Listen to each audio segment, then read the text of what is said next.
What's up, golf friends? This is Jim Colton, and this is the Driven Golf Podcast.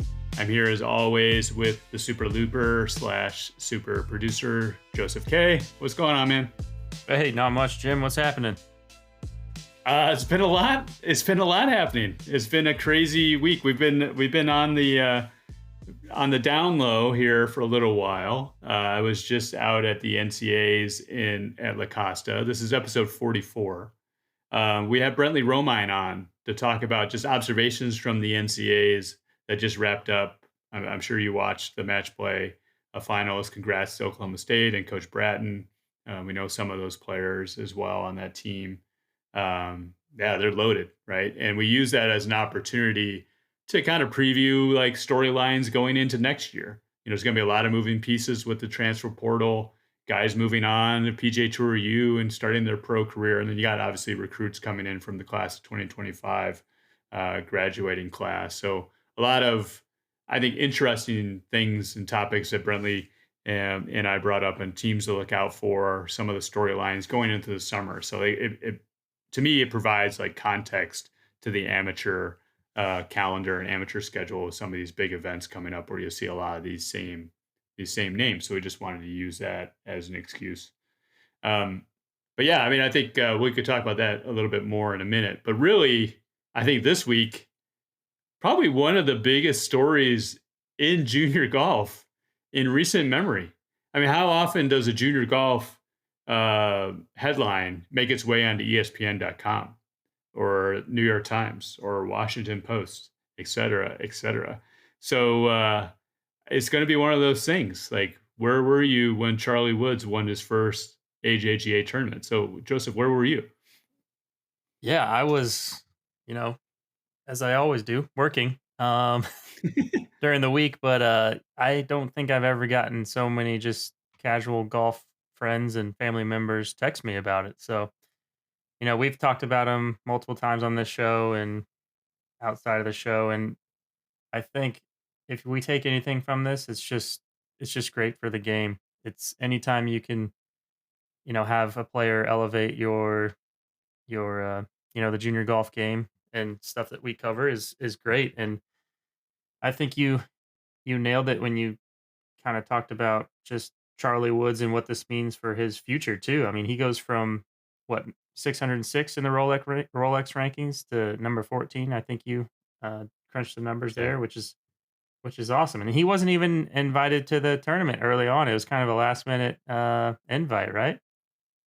Yeah, he got a sponsor's exemption. It's, these AJGA invitationals are really the highest tier, really circuit. I mean, there's guys, a handful of guys that really only play in those, right? They don't play in the AJGA open events.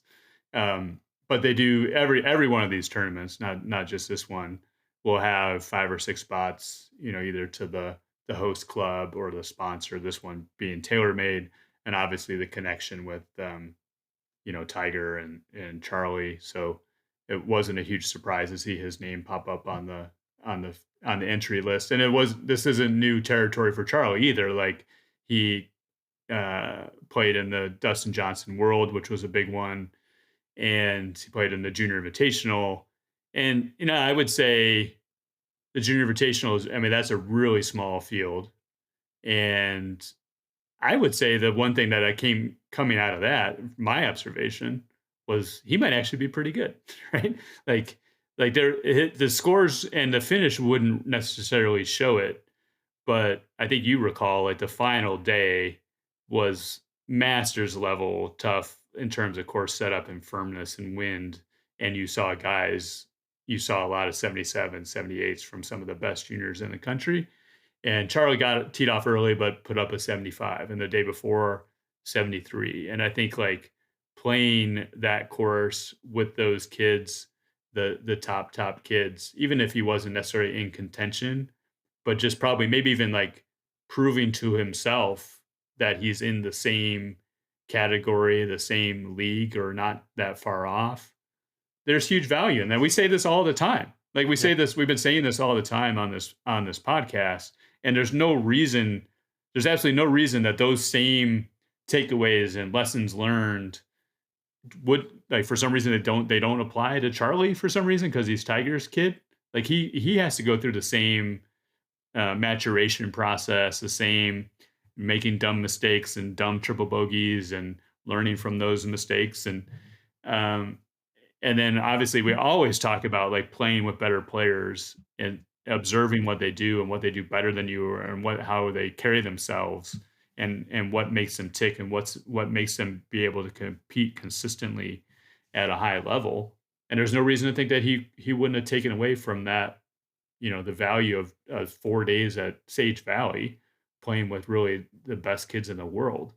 And I think that's what we're seeing is the direct output of these building blocks. Um, and it isn't just because he's Tiger's kid. I think I think there's obviously a lot of inherent advantages of being the child of one of the greatest golfers, if not the greatest golfer of all time. But there may be just as many disadvantages to that as well. Like I always like kind of joke that like as a father of a 16 or 17-year-old, it doesn't matter how much like golf wisdom you have. Like only a decreasing percentage of that as they get older is going to actually make its way through. I think when it's 17, it's probably 10%. When it's 16, maybe it's 20 to 25%. Imagine if Tiger had taken some just random 16-year-old under his wing and said, "Hey, I'm going to show you the ropes," and no relationship or anything. That 16-year-old would absorb 100% of what Tiger was telling him. But you have to think that Tiger's probably trying to pass on these nuggets to Charlie as well. But he's got the father son thing, so only 20% of it gets through. So all of this, like 80% of it, is just getting left on the floor and isn't sinking in, or it's taking longer to sink in than it probably would otherwise. Like maybe those things are starting to make sense. He's realizing, hey, dad, maybe dad knows what he's talking about. He's only won 15 majors. Yeah, that's a great point. Well, you brought up history, Jim, and I think it's important to call out that here in this show, you made history. So out at the national championship at Omni La Costa, you were on site, you were on the grounds, and you were official. You had a media pass. So you want to tell the listeners about your experience there Yeah. and kind of how that came about? Yeah, so big life news. So I've officially retired from a 30-year career in banking, and I'm going all in on this golf. Not only the media and the content side with the podcast, because we would need a lot more viewers and listeners than we have now. So please share the podcast to those out there. But we're going to be building out uh, really next level, stats and analytics platform for players, for teams, for coaches. And yeah, we're going to use the Driven.golf platform and build something really from scratch. And it's just looking at what's out there. There's a lot of solutions out there. And I think there's a lot of room for improvement and opportunity there. And I think a lot of just like pain points and lessons learned, the kind of trying to navigate this scene and navigate these analytical tools. I think we're just going to try to build the best one out there. So I've been spending quite a bit of time out there. So I was out at the NCAAs, to talk to coaches, get a feel for the tools that they're using, what the pain points are, how we might be able to improve on them, and obviously see some high level golf and get a feel for La Costa, which hopefully will be the permanent home for the NCAAs. And I did think it was pretty fascinating seeing like uh, the teams that were there last year and having the benefit of being there last year versus a team like Arizona State, who like they missed out as a one seed making it to regionals, and seeing them in the practice round, like trying to learn and the course for the first time, and they obviously won. They won stroke play, so they were able to crack it, but just like they had maybe a slightly higher bar to climb. So I think there's opportunity there to maybe work closely with programs to help them kind of with tournament prep with some of these analytical tools that I know will be hugely value added, and hopefully pass on some good information and wisdom to probably parents and kids that are trying to navigate this junior scene. So all I'm saying is the shingle is out there, Driven Golf Analytics. We're open for business. So if folks have questions or they're hearing this and like, hey, I want to learn more about what you're doing and what you're building, there's no reason not to share that publicly. Or if you know of somebody who might benefit from a lot of the good stuff that we've been doing, a lot of the information that I've been trying to put together and analysis, kind of putting it out there freely for people to gain from. I think we can go next level on that stuff. So I'm pretty excited to see what the next chapter brings, and just being so closely aligned to something I'm super passionate about. Just helping people get better at the game, which I have say all the time. I think it's the greatest game man ever invented, and there's huge opportunities, like life changing opportunities. So I'm really excited just to be more closely aligned, like doing what I love to do day to day. And I would say honestly, a lot of that is just being like tremendously impacted by the people that we've had on as guests on this podcast. Guys that are truly chasing it, men and women are truly putting themselves out there, truly driven with this passion for this game and wanting to see how good they can be. It made me realize that, maybe I'm not, I had a very nice career and a very nice job, but it wasn't really aligned with like my true underlying passion. So I think I've been super jazzed up, like probably working twice as hard I've ever worked before, but it's all aligned to like this thing that I and Andrew have been talking about building for quite a while now. Yeah, that's really great. And if there's anything I've learned about you, Jim, is that you are truly driven. And when you do something, you don't do it 20, 30, 40%. You're going to go all in. So, really excited to see that. And I think everyone Yeah, that is a part of this is going to enjoy it too. yeah, cool. Well, we mentioned Andrew, so we got the angle attack segment. It's the second of our three-part series on just like the process goals versus outcome goals. That's what we really talked about this time. Remember last time we talked about JT and having this home base.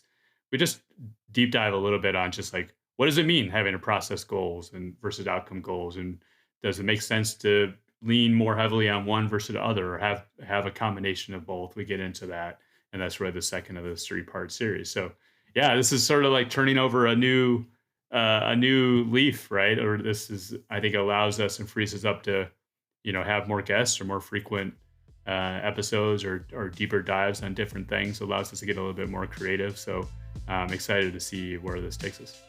Yeah, it's awesome. Thanks, Jim.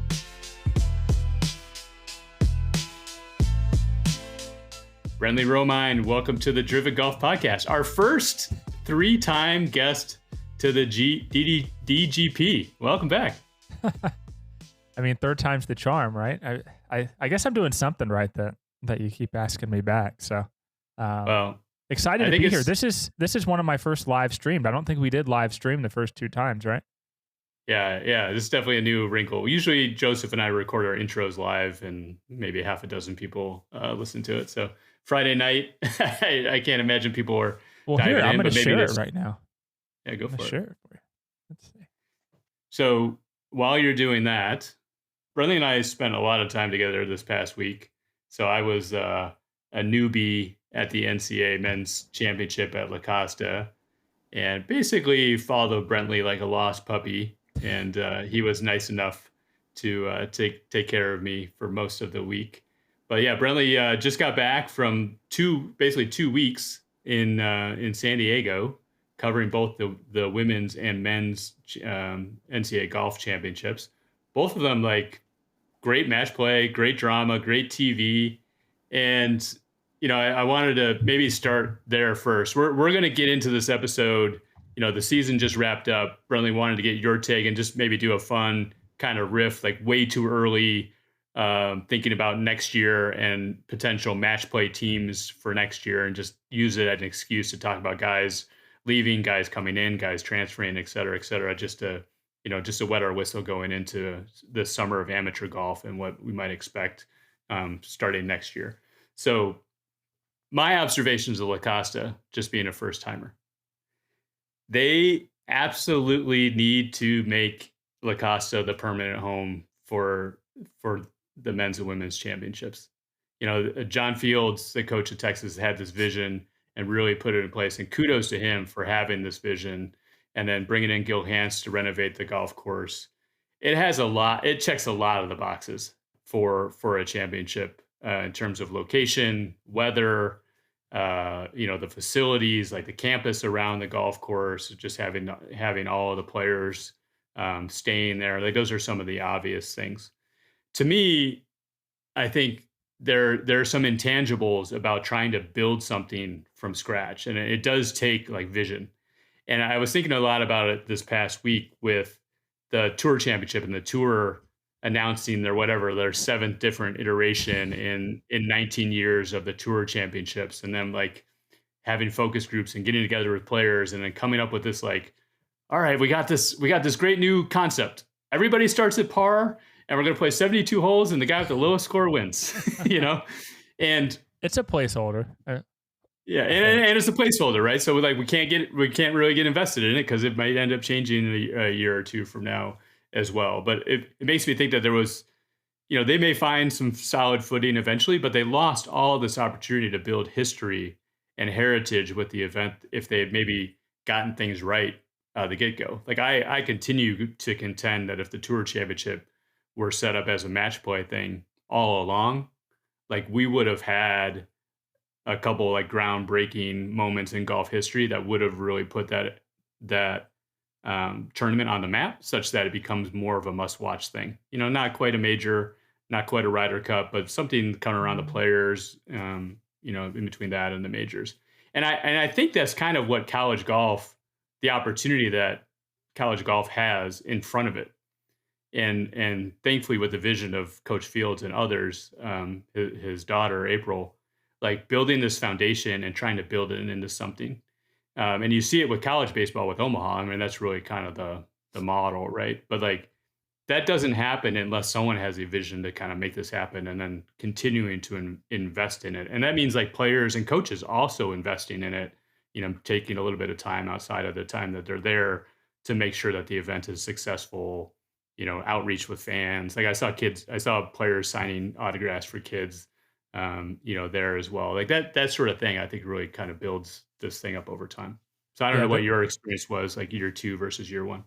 Yeah, I mean, it definitely improved over year 1. I will say a couple things that could probably take it to another level, because the crowds were good, but I wouldn't say they were better than some of the years we had at Greyhawk, and certainly not better than 2018 at Karsten Creek with OSU in the final, or Eugene in 2016 with Oregon.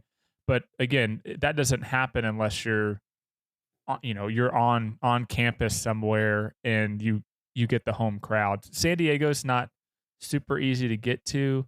I will say it's not like everyone, as far as a spectator standpoint, like not everyone can stay at La Costa. Those rooms are not cheap, and there are other events going on there as well. I think there was a Rakuten convention or something that overlapped with the men. So there's not a ton of rooms, even though you are at a massive resort. So I think those are some of the drawbacks. But what can overcome that? And I saw guys like Shane Bacon and Kyle Porter and Andy and Brendan like talk about it and cover it and share and say, hey, I'm watching this. Like I think Shane tweeted like this, like the college golf is like such a great watch. I think we need more investment from some of the other media outlets. Golf.com didn't send anyone there. Golf Digest, had Todd there a couple of days. He lives in the area, but they weren't there every day. And also those, I feel like more people have to cover college golf throughout the entire season. Like you can't just drop in and cover it for, a few days, for the NCAA championship. But I do think with Clipped, for as much as I've been critical of them over the last couple of years, like they are making improvements. And I do think having a one-stop shop and a site where you can look at rankings, you can click on teams, you can see their results. Hopefully we can start getting some historical data in there as well. And I know they want to get more comprehensive in terms of their stats, not anything super crazy, but maybe we can get some birdie leaders or actual scoring average rankings and different things to that standpoint. I think that would make it an easy follow for the fan.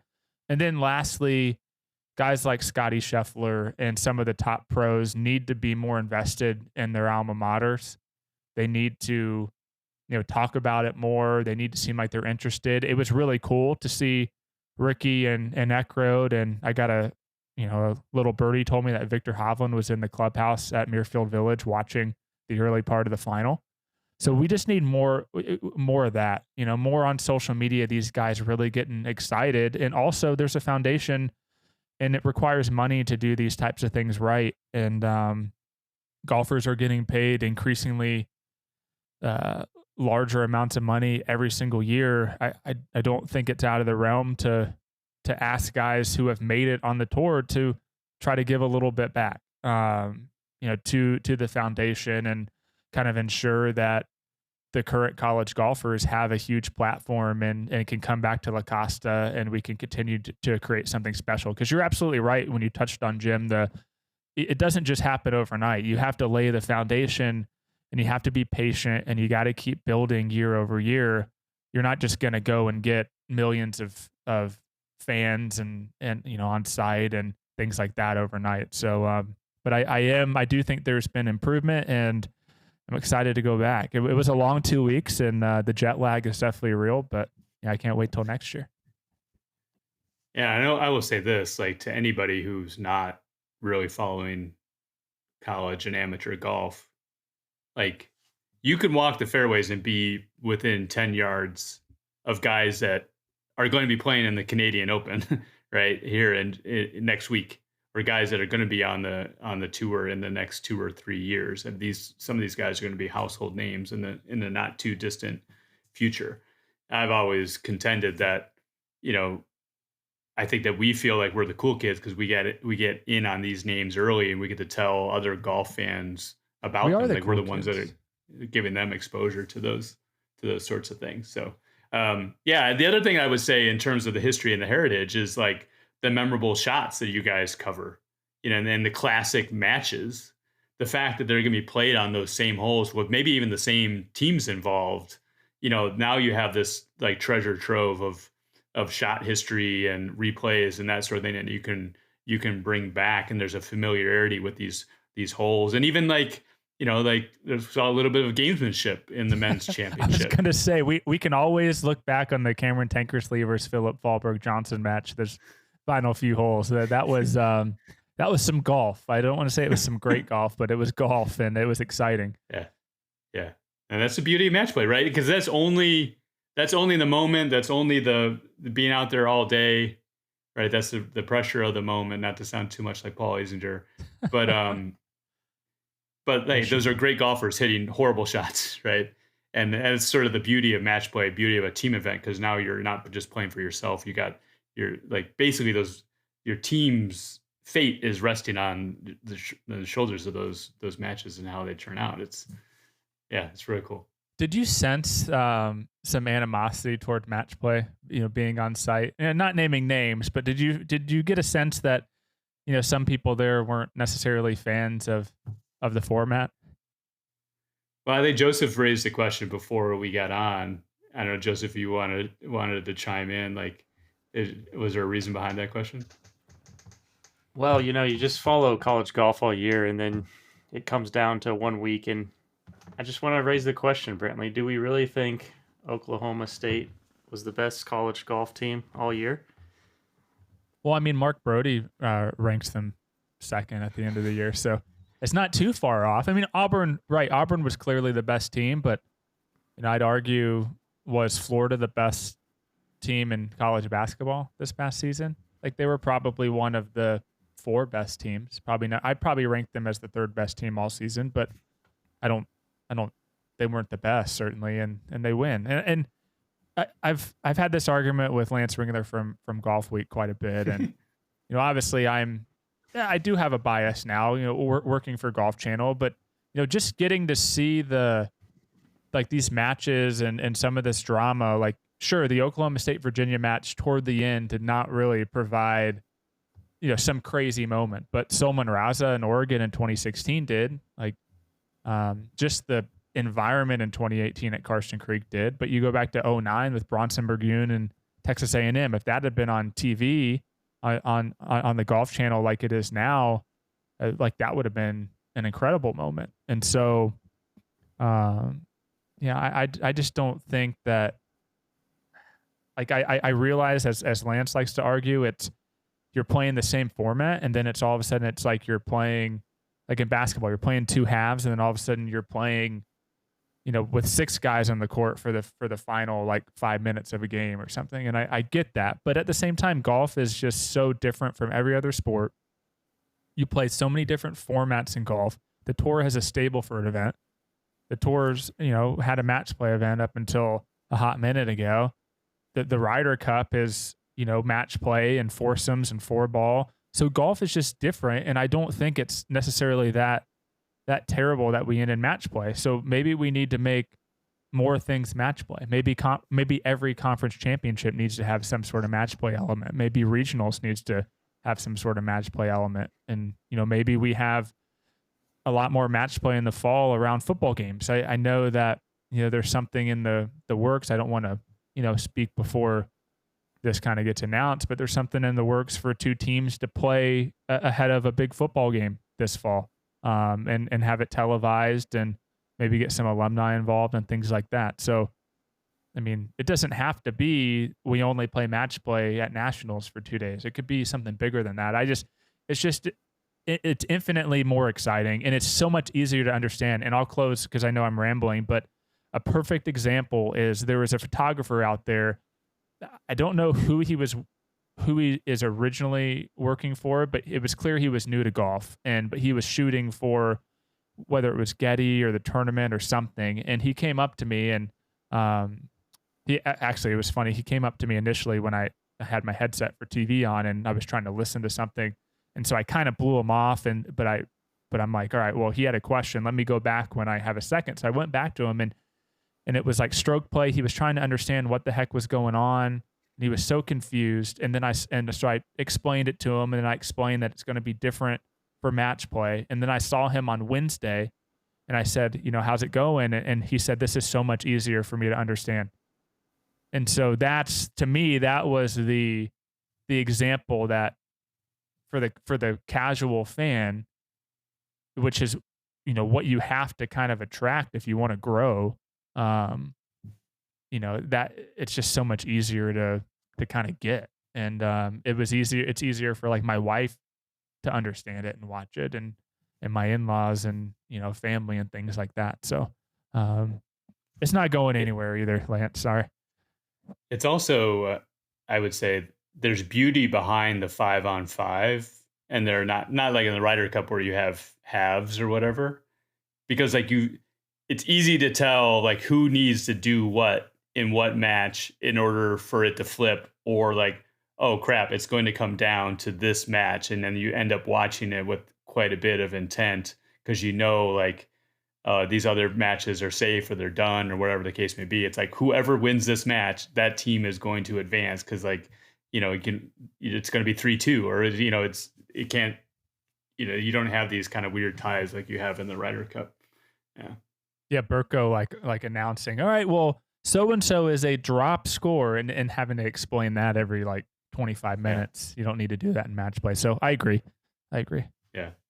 One thing I was going to say is maybe a potential negative around the golf course is just like the out and back nines where, the turn is way far away from the clubhouse, but at least it has its own little kind of loop, like 6, 7, 8, and 9. And it actually works well for the playoff holes, right? So if you finish on the front, I think the playoff holes is 7, 8, 9, which is all kind of right there, right? And then obviously the back 9 is set up perfect for tournament golf with 15, 16, 17, and 18. You can sit on a hill and see all of those holes at once. And then if there's a playoff, it goes right over to 16, that par 3. So sets up really well for TV. The out and back is definitely an issue from our perspective, right? Because a lot of times, especially for me doing interviews at the end for TV, it'd be so much easier in stroke play, at least, because a lot of times you do get the champion finishing on. I mean, Hiroshi Tai did it last year. I think Lasasso finished on the back as well. So it would be nice to have 9 come back to the clubhouse just so you can kind of be in the same place at once. But I do think you're right. Like there's a shuttle service. Once you get out there, it is a really cool loop. And that playoff between Ole Miss and Arizona State, well, not playoff, but the extra holes with Tom Fisher and Michael Miasith, with Miasith chipping in and that kind of theater. And then the day before, or I guess the same day, you had Ian Gilligan and Christian Moss kind of coming down the stretch too. That was really cool. And I said this earlier on Burko and I's pod, College Golf Talk. I have a pretty good recollection of golf courses, and I don't remember many of the holes at Greyhawk. I remember all the holes now after 2 years at La Costa, and I think there's a decent variety. I could do without the tee box, the front tee box for the women on 18 into the sun, where they're hitting 7-iron, but yeah, I think it's good. Just hopefully no one gets in the shuttle when they're actually teeing off on one, like the poor Florida girl. Yeah, we don't want to get into that, but I did see your tweet on that. We touched on it a little bit, but the other thing that I think match play has going for it is bad blood, gamesmanship. Like that sort of thing would never happen in stroke play. At least like these teams are going to have very long memories. So imagine if Oklahoma State or Virginia, or maybe they're facing each other in the first round of match play next year. Like there's a lot to go to the well on, with those kind of storylines and those kind of bad bloods. And that's sort of the thing that fuels a lot of this match play and drama and gives folks a reason to watch. Like, hey, I'm going to tune into that to see if there's any more of that stuff this year. To see if some punches get thrown. Because didn't Devin Patel get into somebody's grill on that? No, I think there were some words exchanged between two members of Virginia and Oklahoma State, and smartly a member of the media said, let's just go to your corners. Everything's going to be fine. This match is still going on. One team's going to win, one team's going to lose, but let's just go to our corners. And everyone did, and it was kumbaya. So, all right. Well, on that note, you're trying to get me in trouble there. Let's go to. Let's take a way too early look at the 2025-2026 season. I know that our prognostication skills aren't the greatest. If anyone saw our little contest that we had, we made some pretty poor choices in terms of, I didn't pick Michael Lusasso. I picked someone else on Ole Miss. But I did end up beating you head to head. So that was a tasty burger at La Costa. But just wanted to preview the next season and maybe just go back and forth. I'll let you have the first pick. Just bring up a team that you like most likely to be in one of the 8 in match play next year, and talk about like the moving pieces, if there are any, like ins and outs, and we'll just use that as a launching point. Just kind of bring up some of these teams that might be contending for a title next year. All right. Well, I'm going to go chalk and pick the easy pick, and that's Oklahoma State. I mean, no seniors and no juniors in the starting lineup. And our buddy David Tennyson, College Golf Book, I don't think he has the answer yet, but he said it at least hasn't happened since 1990. So a national champion with just freshmen and sophomores. So you got to go with them. All those guys are coming back. I mean, Ethan Fang, Preston Stout were first-team All-Americans this year. I really think that Eric Lee, what we've seen in spurts from him, obviously the pedigree as a junior, being a Rolex Junior Player of the Year, I mean, that is, like, I think he's going to take a huge step, kind of being in Stillwater now for a second year as a junior. He's going to ascend to that kind of first, second-team All-American territory.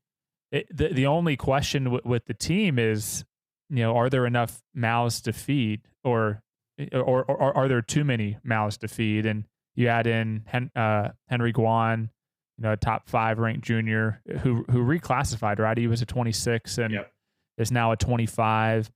They've had some guys transfer out. I've heard there's going to be a kid transferring in. He was following him the last couple of days out of the ACC, played for a team earlier that week, and he stayed around to perhaps watch his future team. So if that rumor is indeed true, you have 7 or 8 guys, assuming that John Wild is, is going to be as much of a factor as Alan Bratton seems to think.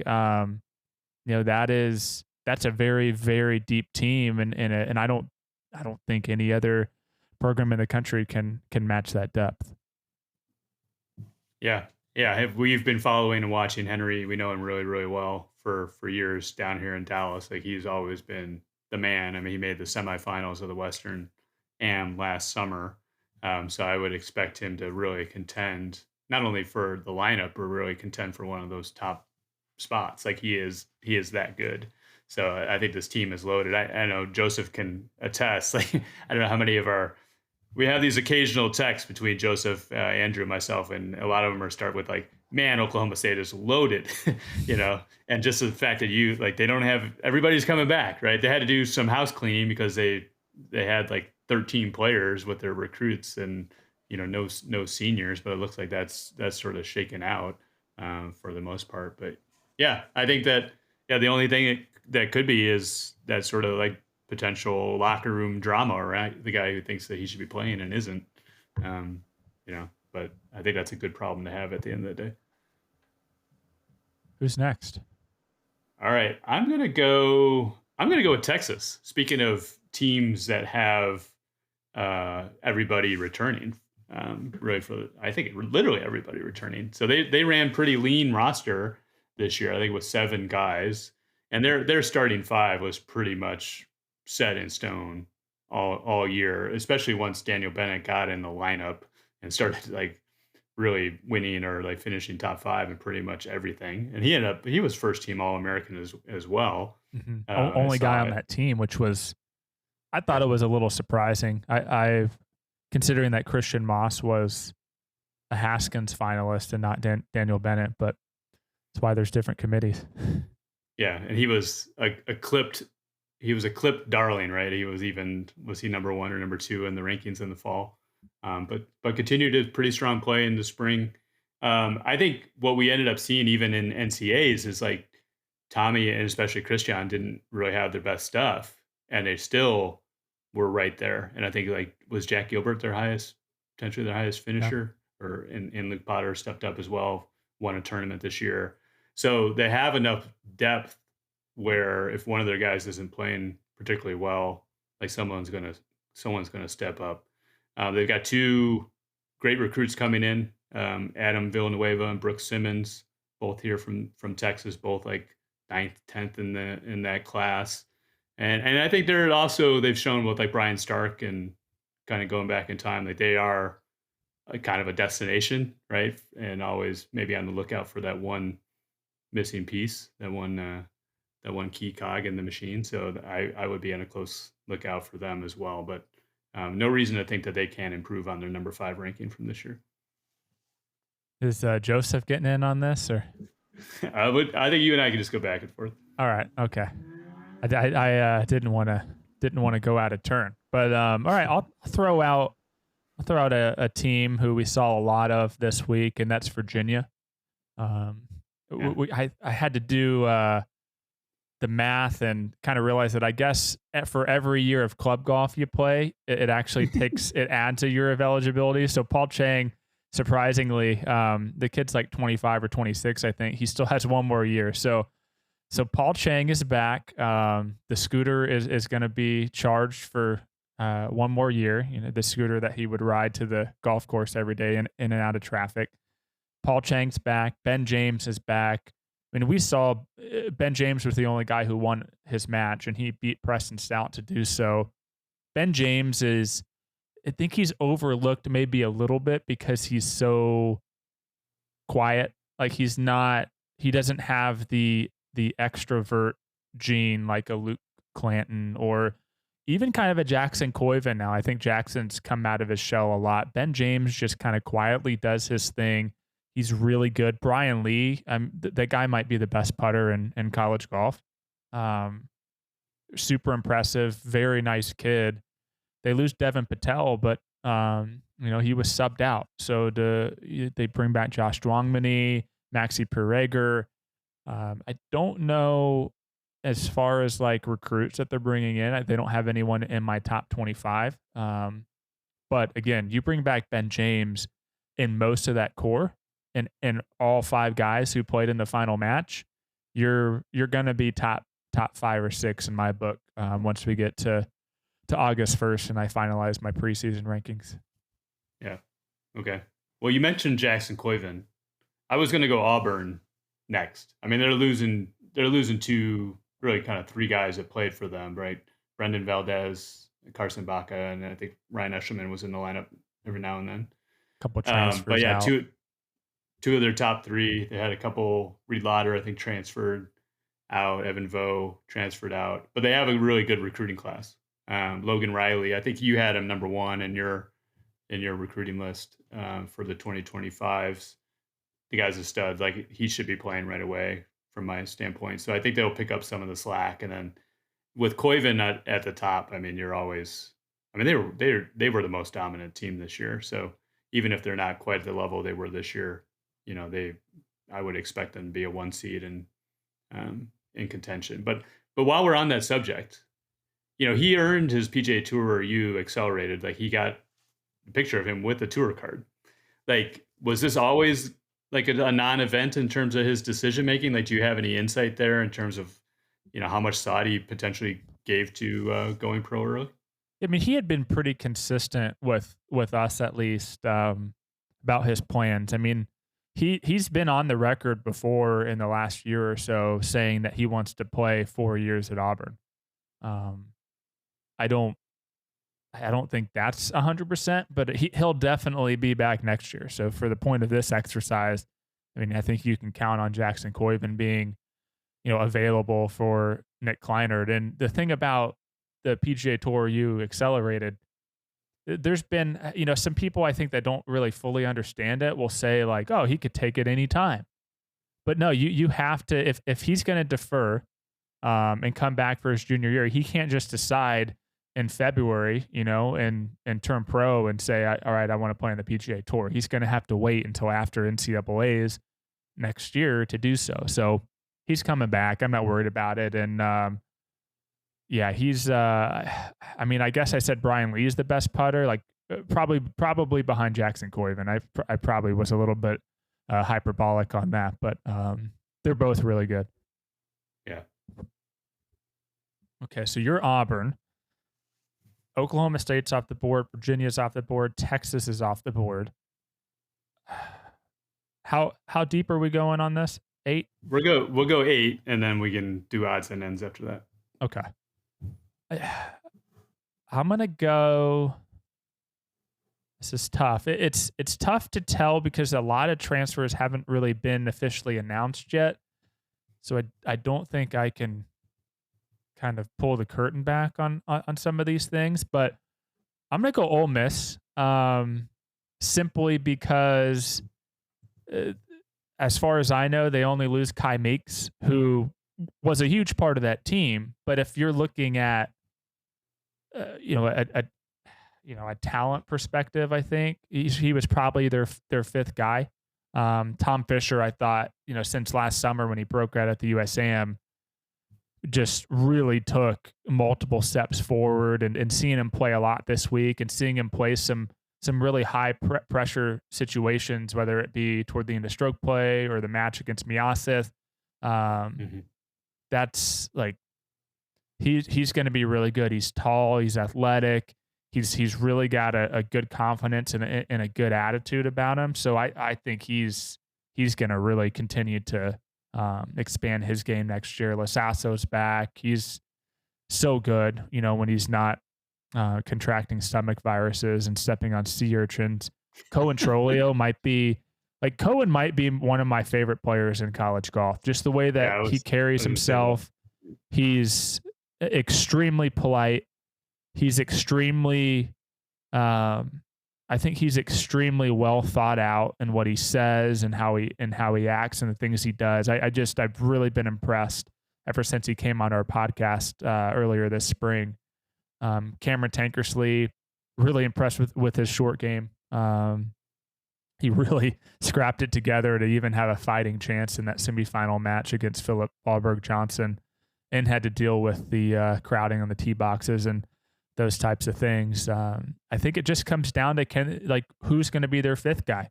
As far as I'm looking, I didn't have anybody in my top 25 going to Ole Miss. I don't know if they're going to bring in a transfer or not, but I almost see them more like a Texas this year, where we kind of came in and we're like, yeah, they're going to be really solid, like 1 through 3, 1 through 4.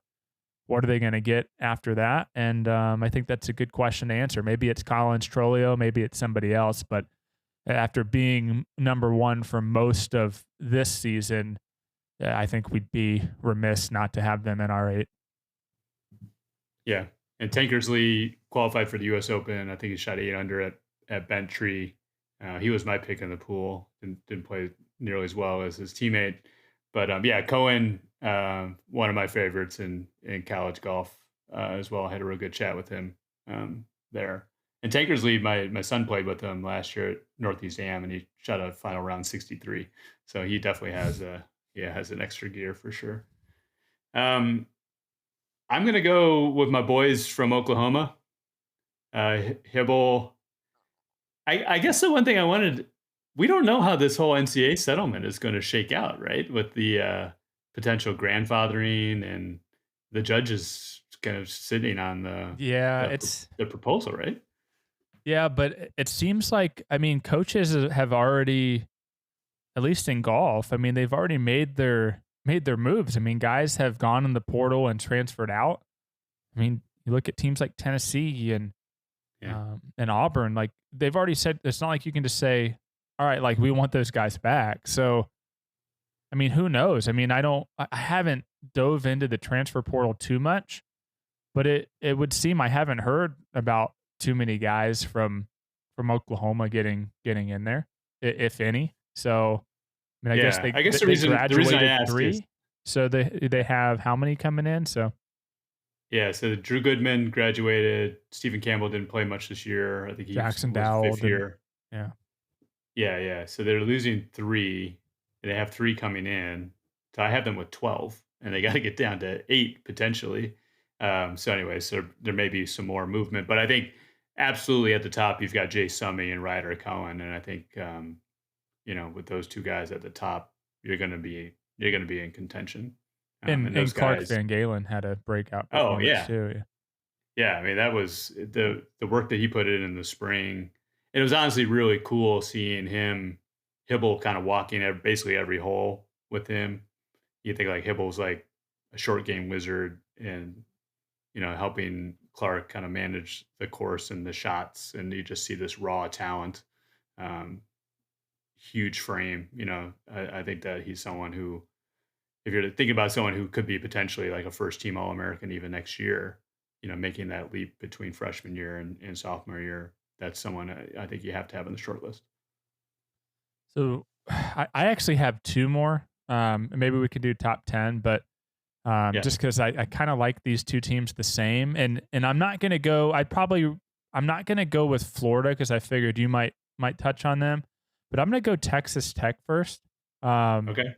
They graduate Callum Scott, but to be perfectly honest, they finished the year ranked 21st.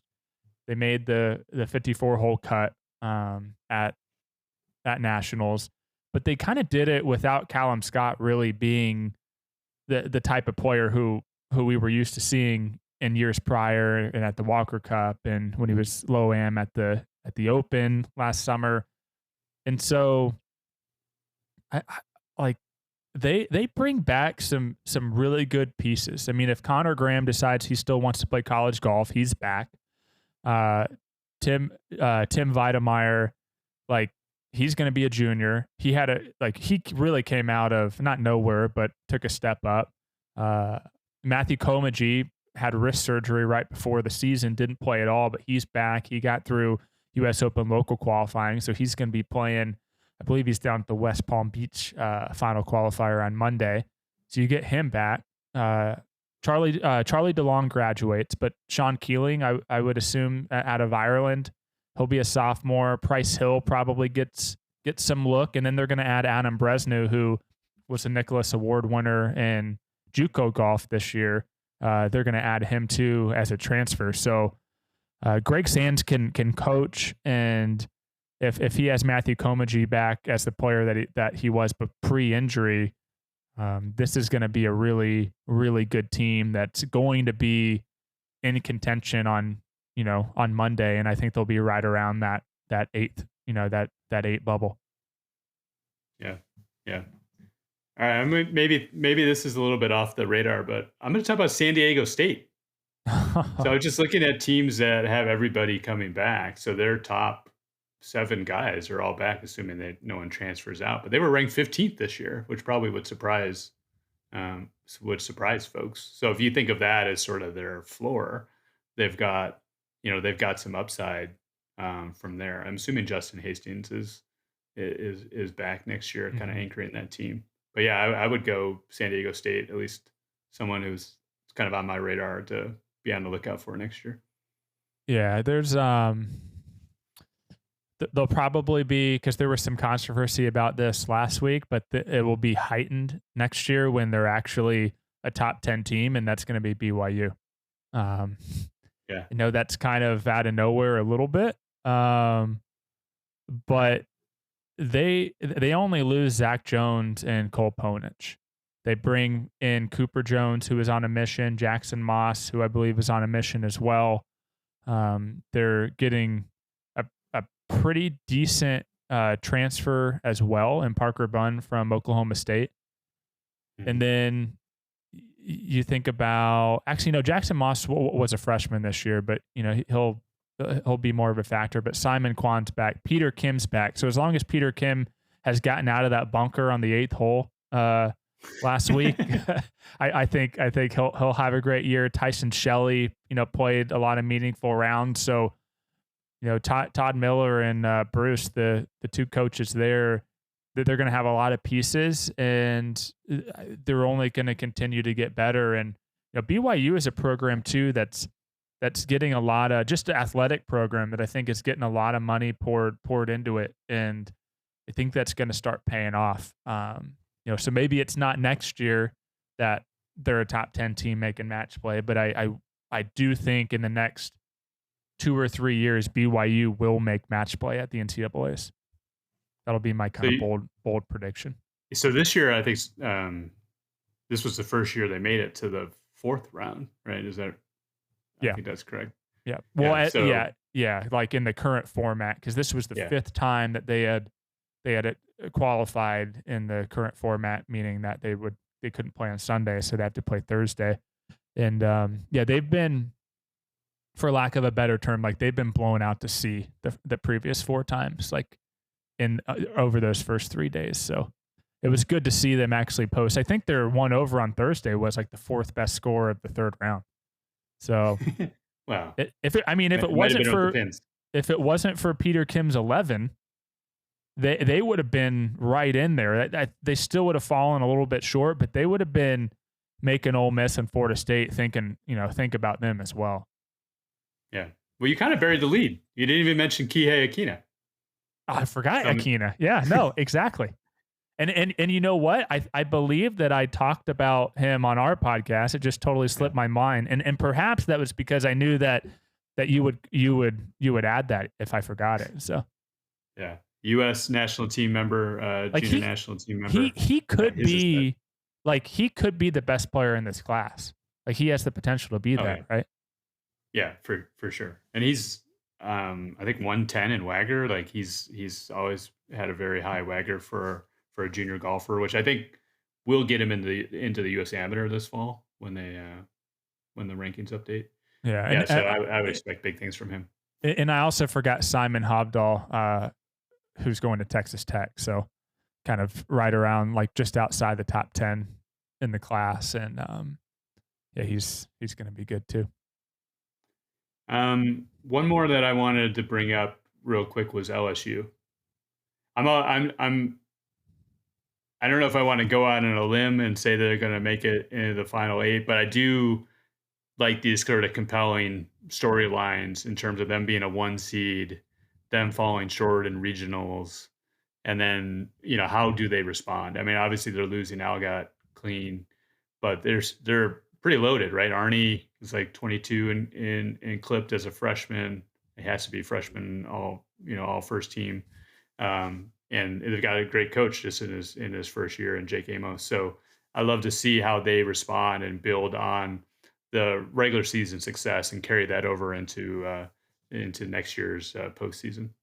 Yeah, I was getting a little bit of, there were some coaches coming up to me last week and said, because I had that tweet about Jake Mamos, because he had so much success in the month of May.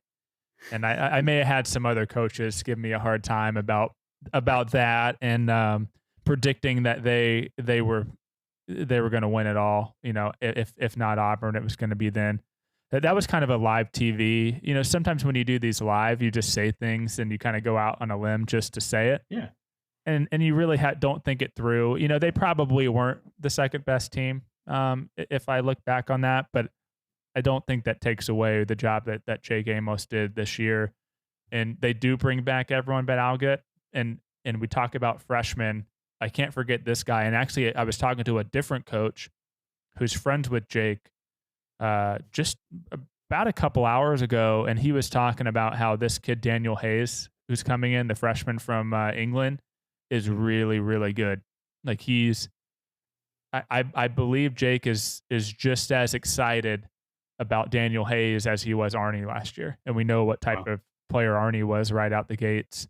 So if you assume that Daniel Hayes is going to immediately be one of those top freshmen in the country and a contender for the Mickelson Award, you add him with Arnie and Alphonse and Jay Mendel, maybe Matty Dodberry can find it, can find it at the bottom of the well.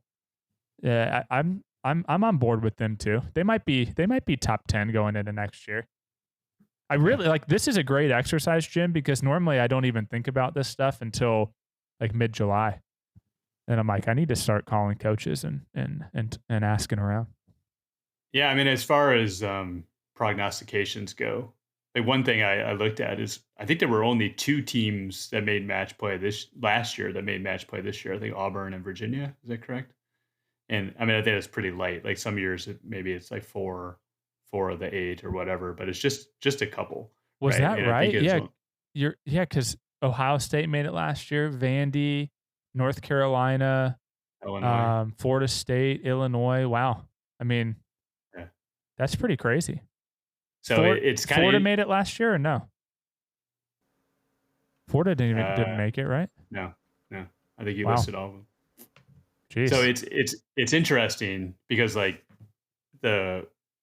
most of the top teams were right there to make it to match play, but there was so much turnover that we can expect there's going to be quite a bit of turnover. So now that we've kind of gone through them, are there other teams on the list that you think have a good chance, maybe that are outside a little bit further down the list that you think might we want to pay close attention to? Yeah, Pepperdine's probably a school that intrigues me because they're so young, and I think Michael Beard is one of the best coaches in the country.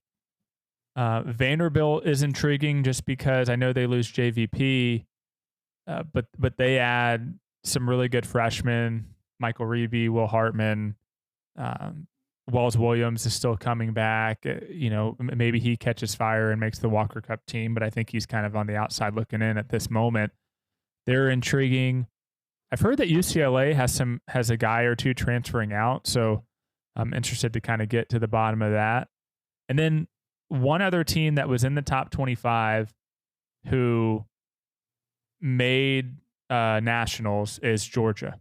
And I know they lose Buck Brumlow, but they're adding Sung-Yap Choi from Colorado Christian, the really good D2 player. So he's transferring there. That could potentially be a nice little spark to that team. And I think they're pretty young otherwise. Carter Laughlin had a really good week last week. I mean, there's just a bunch of different. I mean, they kind of had a lean roster too, but they have one of my favorite names in college golf too, James Earl. He's kind of missing the Jones at the end of that, but but yeah, I mean, and they're probably, I mean, they're bringing in John Daniel Culbreath. I don't know much about him, but he seemed like he was ranked fairly high. So I mean, maybe Georgia's a sneaky team, and Tennessee as well. I mean, I know I'm just throwing out every team that was in the top 25, but Tennessee is another one that I think really underachieved this year. I mean, you could ask their head coach Brendan Webb, like he'll he'll tell you that they didn't do what they thought. So just need to get the fridge, tuned up. Maybe need to replace the water filter inside of it, clean it out a little bit in that fruit basket, and restock the beers and the Diet Cokes in there, and get fridge ready for his sophomore year. I purposely didn't mention Tennessee because I knew that you would, and you would go there with the fridge reference. So I wanted to leave that one for you. I mean, maybe there'll be a massive upgrade. Maybe we'll go from, we'll go from like a Kenmore to like a really nice, like GE or something like that. Or I guess I don't know. I don't know what the nicest fridges are because I just buy the cheapest one. Yeah, and we've already seen that they've been quite a bit of transfer activity in and out. With it was nice that they sent Bo Andrews to NC State with a couple nice parting gifts. So.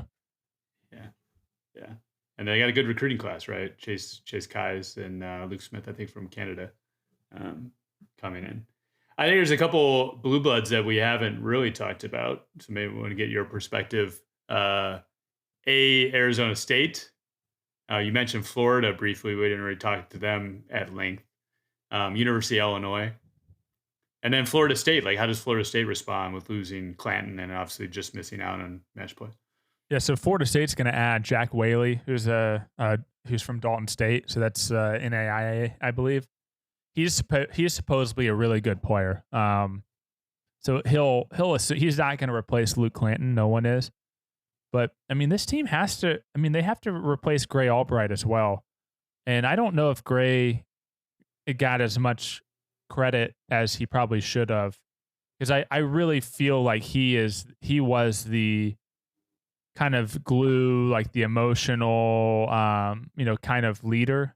If Clanton was the star and kind of that big personality, Gray was the guy that kind of kept everything like in check and everything afloat, and really worked hard, and just a super nice kid. So, it's going to be a bummer not to have him around that program. But I do think they take a bit of a step back, especially because there's a lot of teams, as we just mentioned, that didn't lose a lot. And so this is going to be a little bit of a rebuilding year. ASU, they got to figure out somehow how to replace Ballester and Summerhays.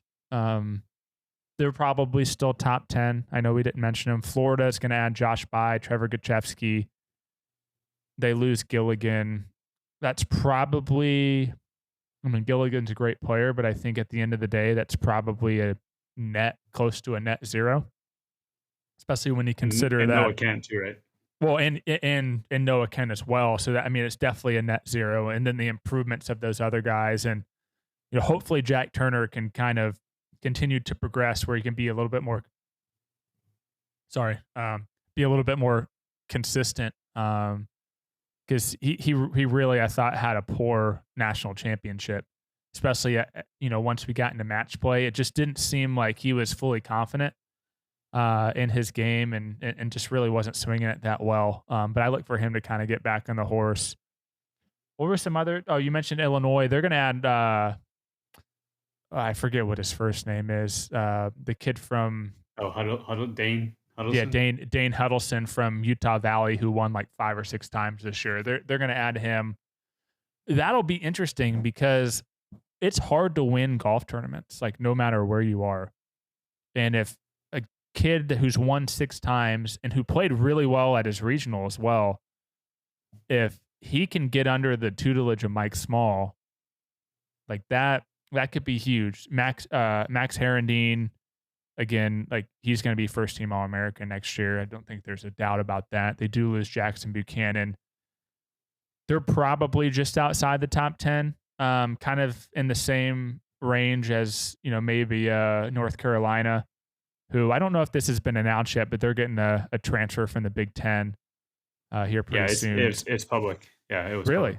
Public. So they have not. They're getting Niall Shields Donegan from Northwestern, really good player. His dad, obviously Lawrence, is a friend of ours. A&M, tough team.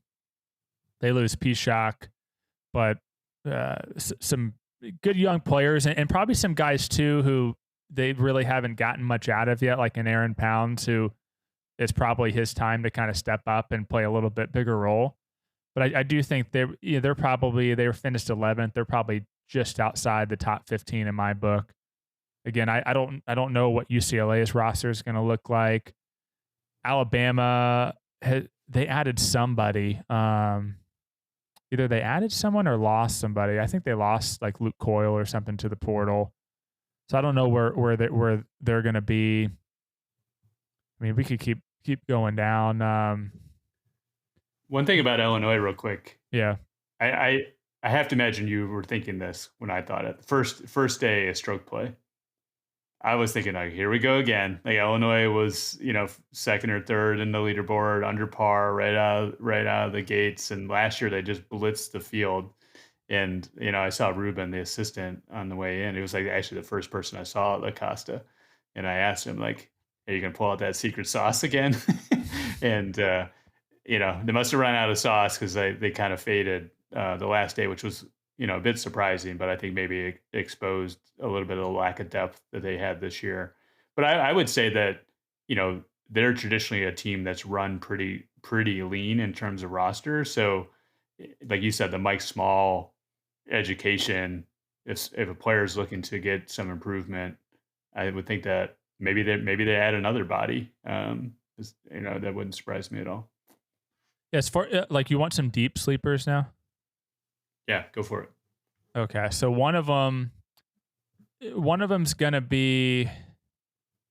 Wow, they've already started to add guys as far as like transfers because they just moved. I think this just happened. They just moved Camden Smith, the Georgia kid, over to Arkansas's page, which is pretty crazy. And then they're also getting the Nilo kid from La Tech. Eric Fortledge was a freshman last year. Mm-hmm. I believe John Daly II's only a junior, so he's got one more year. Does that sound right? Seems like he's been around forever. Yeah, I know. I mean, he's another one of those guys who, I guess when you have a Hooters NIL deal, you get a couple extra years to kind of make some money on that. They're a team that I think they were outside the top 50. I think they're going to be a team that bumps up. Clemson added Oscar, a transfer from San Francisco. And then probably a team that probably is going to be a lot better is Michigan State. Ashton McCulloch, who made a run at Hazeltine at the USAM last summer, he got hurt like right at the beginning of the spring and didn't play the rest of the way, and they still made regionals. They still played pretty well. So they're a really young team. So they're trending. I think once they get Ashton back, they're going to be a team that I think makes a little bit of noise too. Yeah. The only other one I want to bring up, and then we can kind of wrap up this segment, is Stanford. Really interested to see you talk about a young team. I honestly would have expected more out of TK. I think he was playing number one for them out of the gates, but it never really quite materialized. And Jay Lang was kind of up and down as well. He came through, I think, for them in a couple key moments where it looked like they might not actually finish above 500. So I think he was a key to them actually even making regionals in the first place. But not that consistent, solid performance. These guys are like star recruits, as junior golfers, and obviously they have to weigh the academics and everything that's expected of them. But you see the success that the women's team has had, and it makes me question why, the men's team hasn't been able to build on the success they've had in recent years.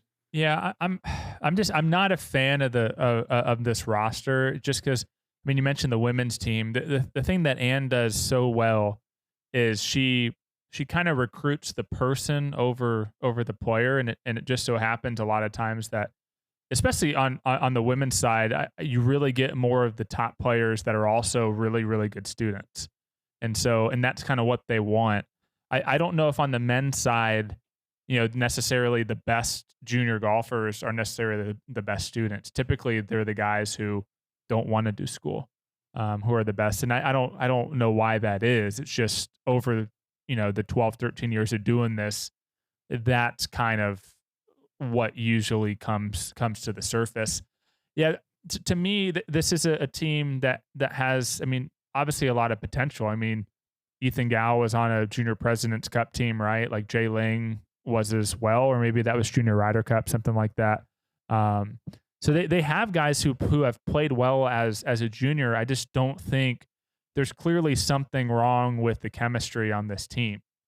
Like it's just not a team where all these guys are kind of in it, in it as one, in it together. And Conrad's had teams in the past that were more like that. I mean, you look at Brandon Wu and Isaiah Salinda, Mav McNeely before that. You had guys who kind of brought everyone together. I just think he's missing the guy on the team that can bring everyone together. And I don't think TK is that. I mean, TK has grown up his whole life, playing an international schedule, playing Q schools and pro events and things like that. I don't think he's the type of guy.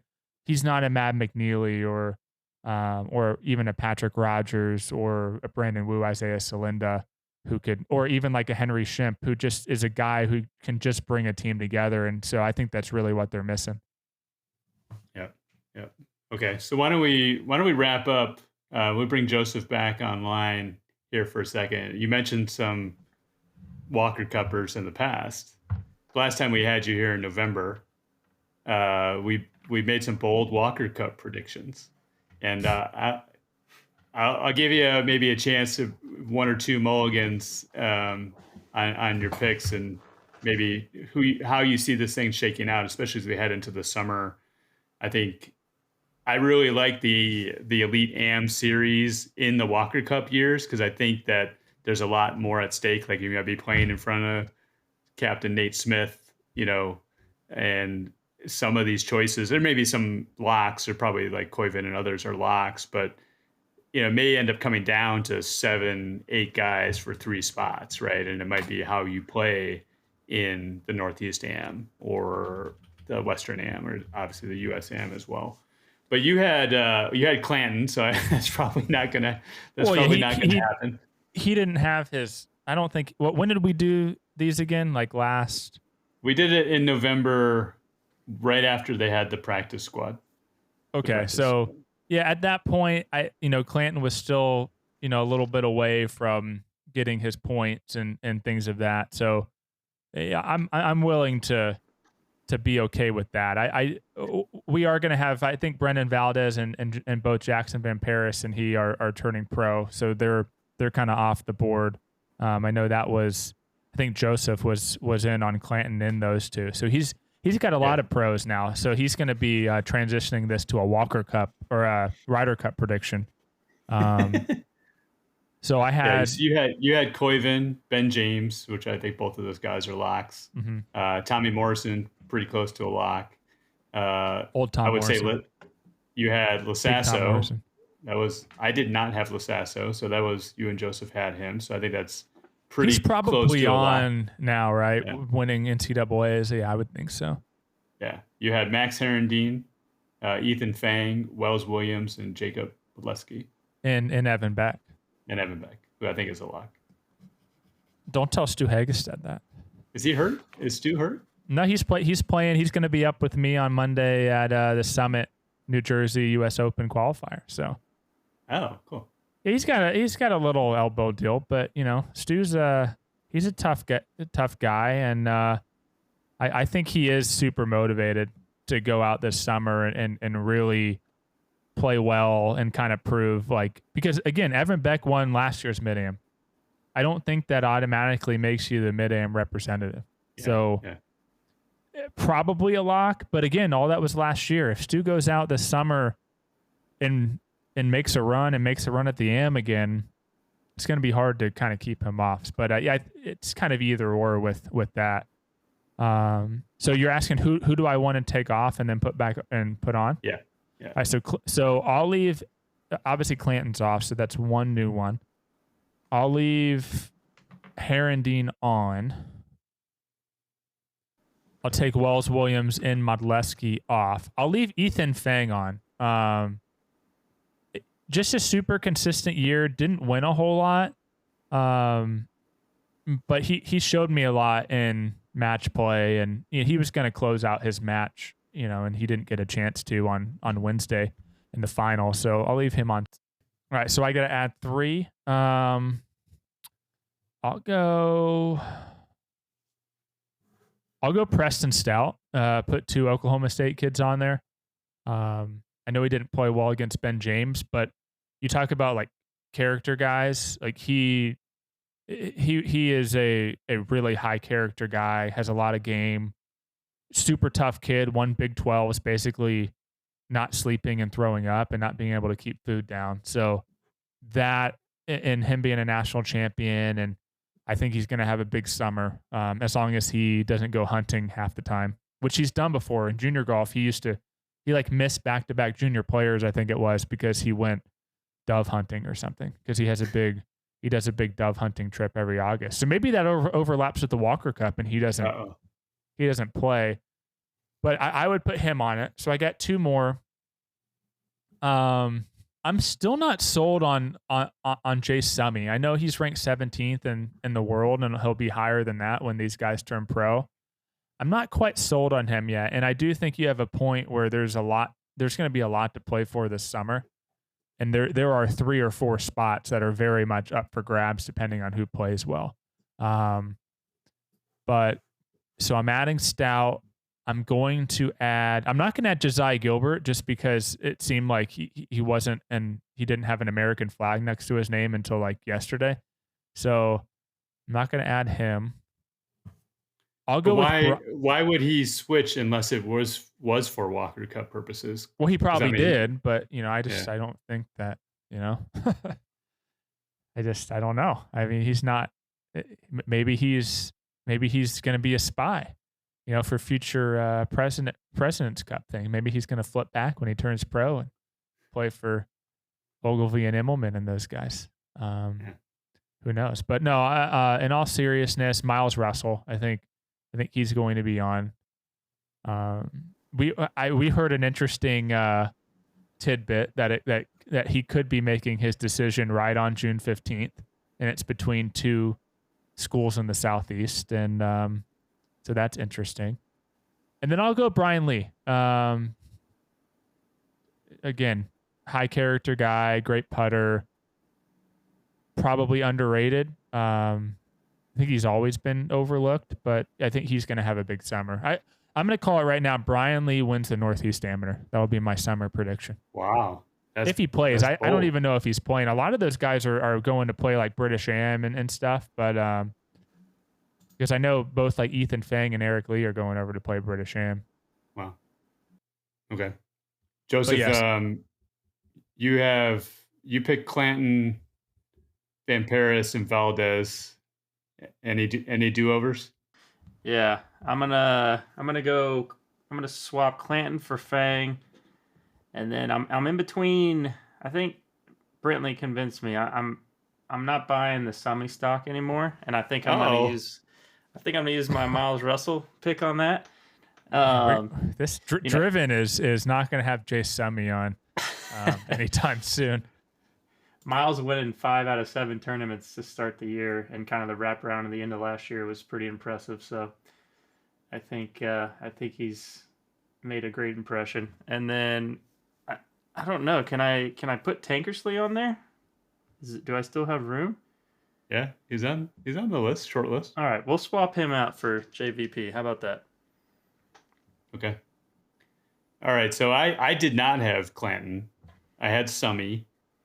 I had Ethan Evans, who didn't have a great spring. I was really high on him last fall, as you may recall. I also had Wells Williams, Ethan Fang. I had Blades Brown, so I guess I need to have a do-over there.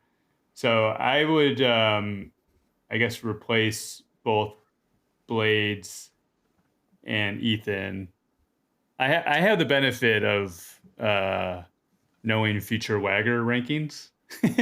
So basically where guys are trending and their trajectory, and obviously things like making match play in the NCAAs is a nice little Wagger boost for those guys on those 8 teams, and then Palmer Cup also a nice little boost as well.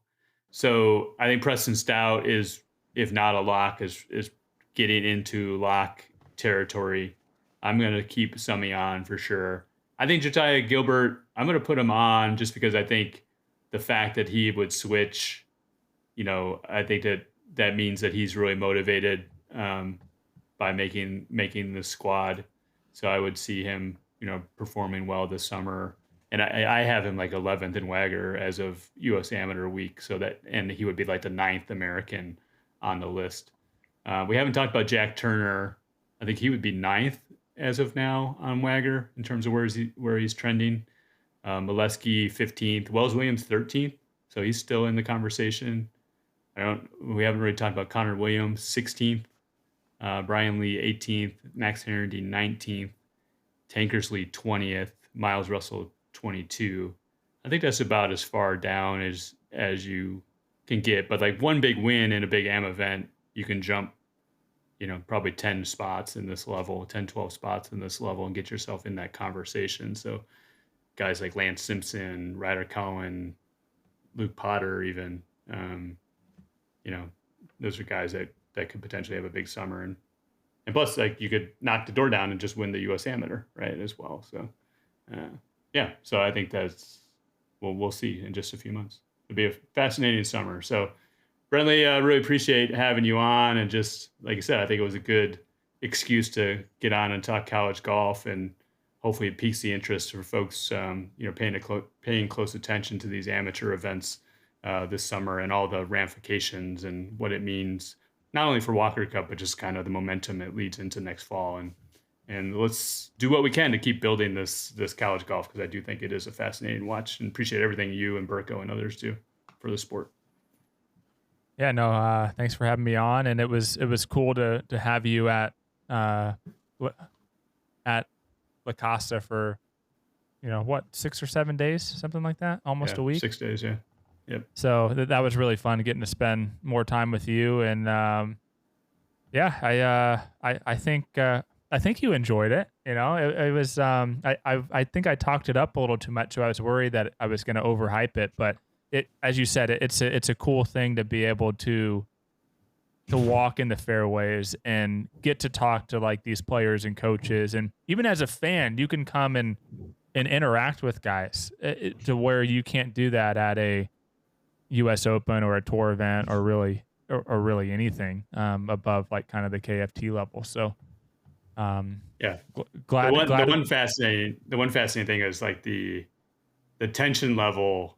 It ramps up each day that you're there, right? Like the practice round day, like it's super casual. You can have great conversations, and even in this early stroke play rounds, like if coach saw you even during the match, like you could have a little conversation with him or whatever. But like, you get into the last day of stroke play or when they make that cut, or obviously in the match play, like they're locked in, right? Yeah, it gets super focused. But yeah, we'll do it again next year. We'll enjoy some $30 burgers, and hopefully, you'll pick Michael Assasso over Cameron Tankersley next time. All right, appreciate the time, Brentley. We'll see you. Yeah, see you, Brentley.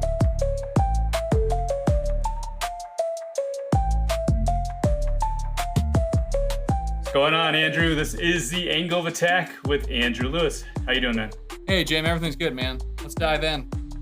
Yeah, I wanted to continue this series, sort of this mini series around process versus outcome. And in this episode in particular, I wanted to talk about goal setting. And you hear a lot about the concept of process-oriented goals and outcome-oriented goals.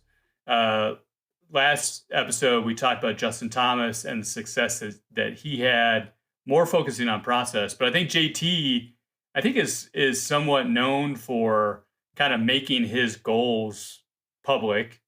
And then also the accountability of like sort of year end, like, yeah, check these boxes. These are where I fell short. Kudos to him for putting himself out there like that. But I believe that most of those are outcome related goals. So these concepts, and maybe someone who's less familiar with these, maybe heard these words or these phrases, don't know exactly how to separate the two or the role that they might play in golf. And you don't necessarily need to be on one camp or the other, but can you maybe just talk a little bit about process-related goals, outcome-related goals, and maybe the place for them in the world of golf development? Yeah, that's an interesting question, and I might have to get long-winded here, but I'll try not to. So think about an outcome goal of like I want to weigh a certain weight, let's say 175 pounds, and the That would be nice. process would be the process would be how do I do that, right? So the outcome goal is I'm going to weigh this by this date. It's very objective, it's measurable, you can see it, and then the outcome would be or the process would be, waking up at this time, working out this much, hiring a trainer, tracking calories. So I think when you think about golf, so when JT says, I want to win a major, those are very outcome. They're usually things that you could like hang on a wall or put in a trophy case, some type of award. And then the process goals would be the things that you would have to do to change the likelihood of those things happening. So, for example, if your scoring average for the year was 75 and you realize you need to get down to 72, well, you got to find 3 shots somehow in some type of process oriented way, like improve my strokes gained putting by a couple shots or increase my driving distance. And so, I think that you have examples of JT that are very outcome oriented. You have guys like Scheffler that have said, I don't really do that. I just focus on my process. And I think it's helpful to have a mix of the two, especially in junior golf, because so take a PJ Tour player. Everybody, for the most part, wants the same thing. They want to maintain their card and win something. That's for the most part. In junior golf, it's kind of all over the place. You have guys that want to go play at a Division III school. Maybe they want to play win their first 2-day event, their first 1-day event. Maybe they want to be the Rolex Player of the Year. And so identifying what those things are that you want from an outcome standpoint really is going to drive the process. Where on the PGA Tour, for the most part, those guys play the same schedule, the same events. They're all doing the same thing. It's just kind of a race of who's going to play the best, where it's very different in junior golf and even college golf. I mean, the decision making of the schedule alone is way more daunting. So if you don't have outcome goals and process goals, I think it's going to be very easy to just kind of go from year to year and just you're going to see improvement, but you may not reach necessarily what you wanted to reach. If you had made those goals, maybe you might be a little bit further ahead.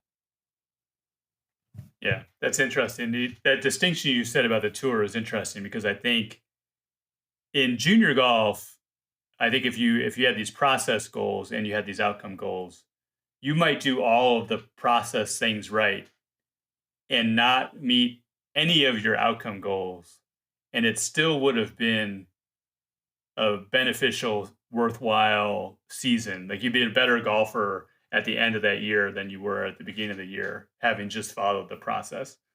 And I think like if you only had outcome goals as a junior and amateur golfer, like that's like a pass fail thing. Yeah. Like you might feel like a failure, even though you were actually a lot better than you were when you started. I think on the tour it's a little bit different because you might be able to say that, but if you didn't win or you didn't say qualify for top 50 or whatever and get in the signature events, you couldn't just say like, well, I trusted my process and did all these things right, because it truly is like an outcome business at that point. Once you reach the highest level, it needs to show up. It needs to show up in the results at one point or another. Eventually, I think like even, probably to get into college, further on in college, like, yeah, the results need to be there.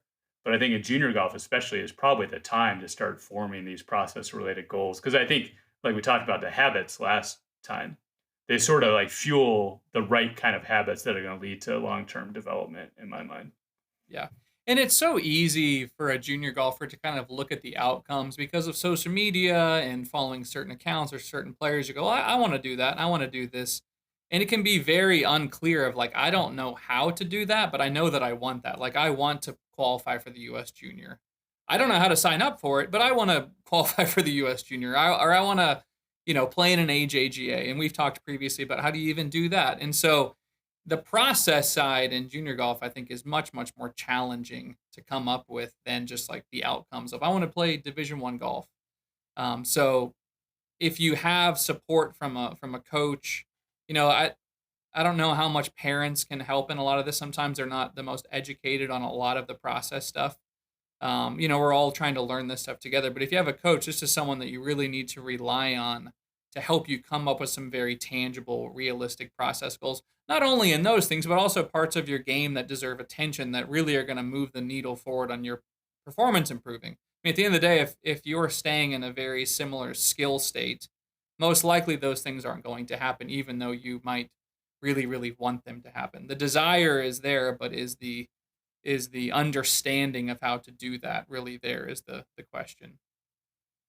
Yeah, that's a really good point. Let me try to make this a little bit more real. It's just like, I don't know if case study is the right word, but just think of like, Yeah. I'm thinking of like the goals that a lot of juniors have in common in terms of what they're striving for. I would say, like, if you think at the top of the mountain would be, competing or contending for the U.S. junior. It would be things like, making the Wyndham Cup team for the AJGA, making first team All-American, or even getting just sort of in that invitational circuit of the AJGA. So imagine you had a player's off season, and they're outside of that circle and they want to get into that inner circle. And like, those are sort of their outcome goals. Like, what would be sort of that dialogue with that player in terms of process goals that sort of align with that outcome? Yeah, the first one would most likely be going through some type of data to determine where are the areas of attention for the end of winter heading into spring from like a skill standpoint.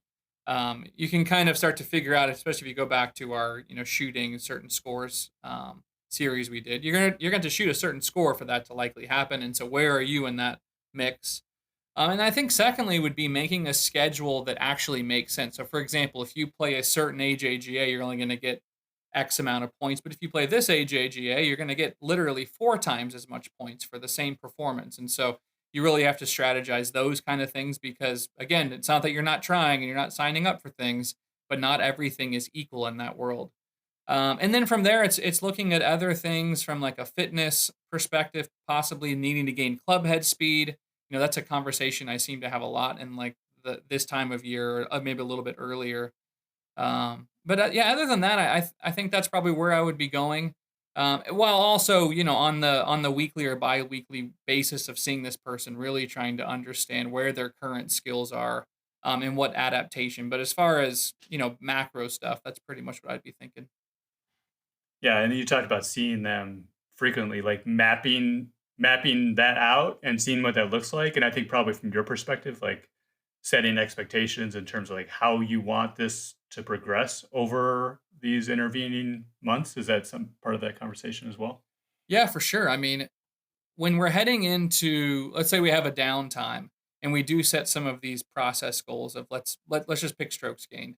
We want to see an improvement in half a shot over the next 3 to 6 months, and we're going to start doing aim point. We're going to change putters potentially. We've made some decisions, and then we want to start seeing how these things are going, not only from a form perspective, but in sessions, but also like your training tasks that I prescribed. And so making sure that those things are topics of discussion and not just being like, oh, we talked about it and then hopefully it's going to be good. We're just going to go to the driving range for the next 3 months. Because those things don't just happen by accident. And that should be really in all of your major skill categories. Like these things need to be checked because if they're not, then we really don't know how they're going to be heading into these events. Um, the other thing is like with these guys going to these majors coming up, I'm sure they really, really want to be peaking for those things. And you have to treat these events that you're talking about, trying to get into these bigger events, like these are almost your majors. And so, what does it look like to show up to these things as prepared as possible? Not just doing a practice round and buying a yardage book. Those things are all necessary. But even like, what is it like 2, 3, 4 weeks out? Like even my lesson schedule and how do I want to be playing heading into that? How do I kind of know how I'm showing up prepared for that? Just like Rory shows up as the favorite and he wins, right? That's pretty crazy that someone can do that.